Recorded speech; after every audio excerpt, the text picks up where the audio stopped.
Tento zápas je vypísaný v kategórii do 61,2 kg v bantamovej váhe v MMA. Poďme si predstaviť oboch borcov. Najprv samozrejme modrý roh. 17 rokov, 176 cm, 17 amatérských zápasov, z toho 5 výhier, 11 porážok a 1 remíza. Pod vedením trenéra Jana Kirschbauma za Kenkyo Fight Club Martin Koki. V červenom rohu 16 rokov, 174 cm, 5 zápasov, 3 výhry a len 2 porážky. Pod vedením trénerov Richarda Dobrodku a Roberta Deliča za domácu Banskú Bystricu Dracula Monaco Beijing William Crkoň. Vašim rozhodcom bude Daniel Čerpák. Páni, pravidla viete, tak ich dodržujte, ak chcete. Pozdravte sa. Tak poďme na to, ja som sa s obomi chalanmi rozprával pred samotným gala večerom. Pre Williama Crkoňa to v podstate teraz len 1 rok, odkedy začal a veľmi podobne to má aj Martin Koki, ktorý takto pred rokom začal z MMA, predtým to bolo pol roka v K1. Ale veľmi rýchly nástup, skutočne. Ideme do toho. Toto sú tie mladé pušky. Toto sú tie mladé pušky. Títo chlapci nečakajú na nič. Toto je ten rozdiel možno medzi tými skutočne profesionálmi. Povedzme si úprimne, že musia byť extrémne profesionálni alebo úplní amatéri ako títo chlapci, pretože to v strede, tam sa už veľmi zvažuje. Ale tí extrémni profesionáli alebo títo amatéri sú totálni fanatici a srdciari. Oni do toho idú 100%. V každom športe, že či máš futbal, hokej alebo bojové športy, tak tá mladická v podstate nerozvážnosť znamená, že idem do toho skutočne po hlave. A o to atraktívnejšie to vie byť. Pretože tam je viacej chýb a viacej toho prejde. Tak uvidíme, ako sa s týmto popasuje Martin Koki. Pretože William Crkoň sa už snaží kontrolovať pozíciu. Teraz to spravil ale bravúrne. Pozrite sa na to pretočenie. No, priatelia, toto je tá vec, toto je tá komplexnosť. Povedzme si úprimne. Zem, postoj. A podrite. Unikol armbaru. Títo chlapci sú skúsenejší, povedzme si, ako ich predchodcovia pred chvíľočkou. Ako prvý predzápas. A hlavne samozrejme idú iný šport. To len MMA. Niečo iné ako stand-up. No, treba povedať, že tento gala večer má aj podtitul Road to MMA. Áno, budeme sledovať týchto chlapcov aj naďalej, pretože tu majú svoj prvý zápas a ako som to vravel aj pred chvíľočkou, aj podľa mňa v tomto znamení, v tomto duchu sa bude viesť celý večer. Budeme hľadať talenty, DFN dáva priestor novým talentom a takto si buduje nielen svoju stajňu, nakoľko vieme, že Vilo patrí pod pod Dracula Monaco Beijing. A takisto Maťo Koki, skúsený chalánisko, 17 zápasov, síce amatérských, to je úplne jedno, ale povedzme si úprimne, ale 17 rokov, to znamená už niečo. No, ja som sa čudoval, ako keď mi povedal, že pol roka bol teda v stand-upe, potom išiel na zem. Za rok a pol stihnúť 17 zápasov, to nie je málo. Povedzme si.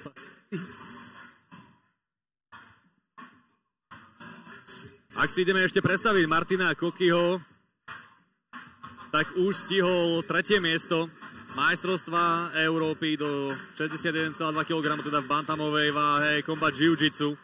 Na majstrovstvách Slovenska 2. miesto v MMA, no a na majstrovstvách sveta krásne 9. miesto v Grécku pod Gamma. Z tohto pohľadu Martin Koki možno trošku skúsenejší vorec. No a už počujeme, vidíme respektíve.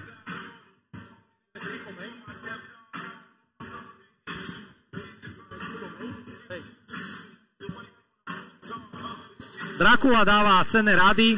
Je tam Robo Delič, ktorý má na starosti v Dracula Gyme všetkých chalanov, čo sa týka grapplingu, čo sa týka BJJ.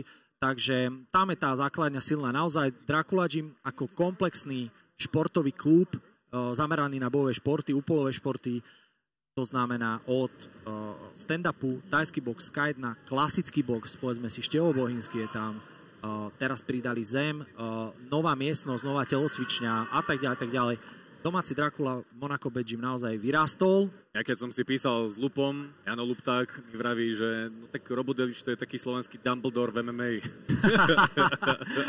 No a ideme, priatelia, do druhého kola. No, prvé kolo bolo krásne. A hneď otvárame krásnym low kickom. Kombinácia ľava, prava. Veľmi podobne bol William Crkon aktívnejší aj na začiatku toho prvého kola. Pôjdeme na zem. Ale peknejšieho do sprovlu. Je zaujímavé, že Martin Koky viac mu to chutí asi na zemi, viac si tam asi verí. Predpokladá, že jeho super asi nemá tak našlapanú zem, lebo ten stand-up vždy otvára tú hru práve Vilo Crkoň. Vidíme.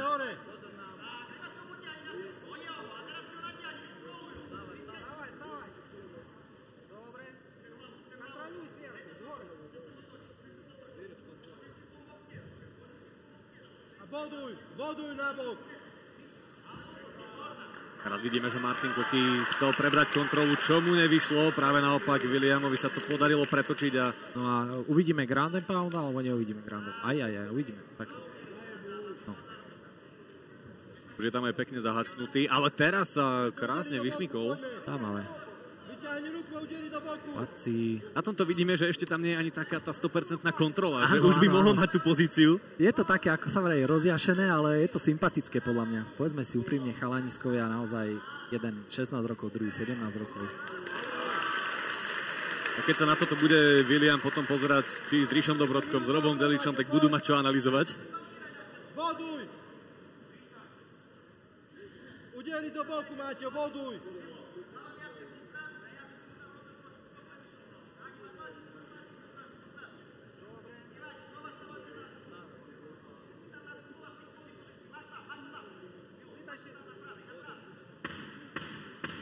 Držujte nohy, nepúšťaj ich dole.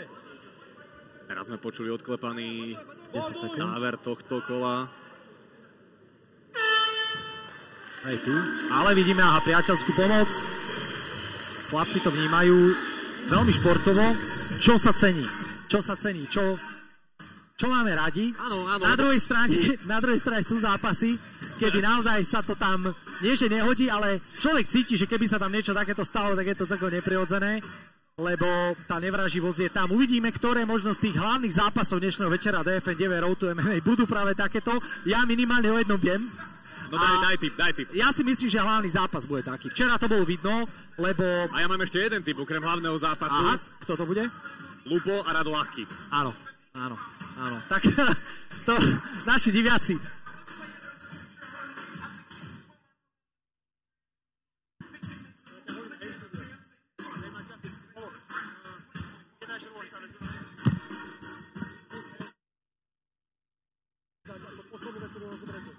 Keď som sa Williama Crkoňa pýtal, že vlastne ako začala tá jeho cesta, tak povedal mi, videl som jedno promo video strednej školy, kde teda sa Vladovi Piperekovi podarilo na športovom gymnáziu presadiť to, aby tam bol aj to možné štúdium bojových športov, thajského boxu, MMA, boxu. Dal sa na to a dnes vidíme, čo sa dá za ten jeden rok natrénovať. Otvorili sme krásne tretie kolo a dávam tomu ešte tak 20 sekúnd a pôjdeme na zem.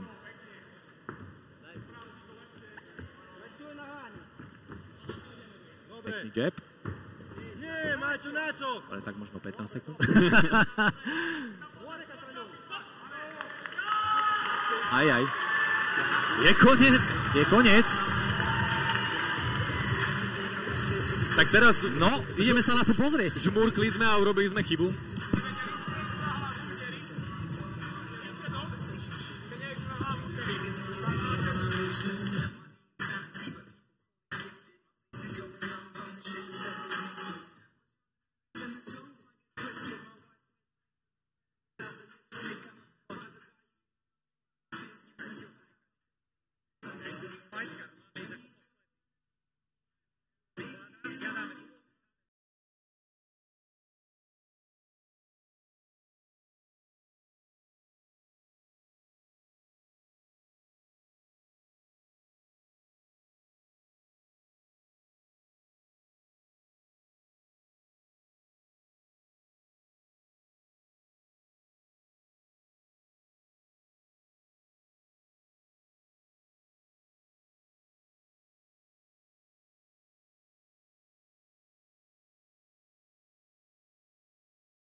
tu záver.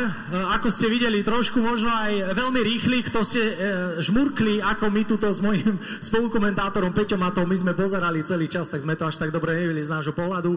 Tak máme tu koniec zápasu, toto bol koniec druhého predzápasu dnešného večera, no a my poznáme samozrejme výsledok. Víťazí roh červený William Crkoň.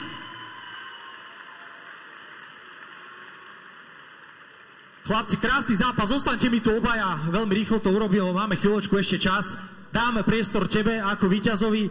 Aký je tu pocit? Otvorí možno takto, by som povedal, svoj nástup do kariéry tu na takomto turnaji, ako je DFN 9. No, dobrý pocit. Ďakujem za odpoveď, bola vyčerpávajúca a možno ešte jedna otázka predsa len. Super, snažil sa ťa dostať každé kolo na zem, my sme to počítali, zhruba 20 sekúnd trvalo, kým ste sa dostali na zem. Tam si bol výborne pripravený, čomu vďačíš za tú prípravu? Hlavne trénerom. A to je tak. Asi tak všetko. Priatelia, obrovský potles, nevadí. Ďakujem krásne. Tvoj pravdepodobne možno aj prvý rozhovor v kariére. Ďakujem krásne, gratulujem ti, Braško. Mistře, ale vynikajúci zápas. Vynikajúci zápas. Ako sa cítiš? Tak ja som len... Včera, ja som pred 2 dňami ležal v horúčkach doma, ale včera mi prišla nabídka na zápas a hneď som to prijal. Super bol lepší. Tak, skvelé publikum, ďakujem možnosť, že mi dali takú časť, dúfam, že ešte ma tu uvidíte. Ja sa budem tešiť, keď ťa tu uvidíme, priateľa. Ešte raz obrovský potles pre oboch borcov. Ešte chceš povedať, nech sa páči. A že dúfam, že na budúce na hlavu už. Na hlavnej karte myslíš? Že nie? Aha, na hlavu údery. Dobre, však dohodnete si s matchmakingom, to ja nerobím, ale budem ti držať palce v kariére a budem sa tešiť, keď sa opäť uvidíme na DFN. Obrovský potles, priateľia. Martin Koky, William Crkoň.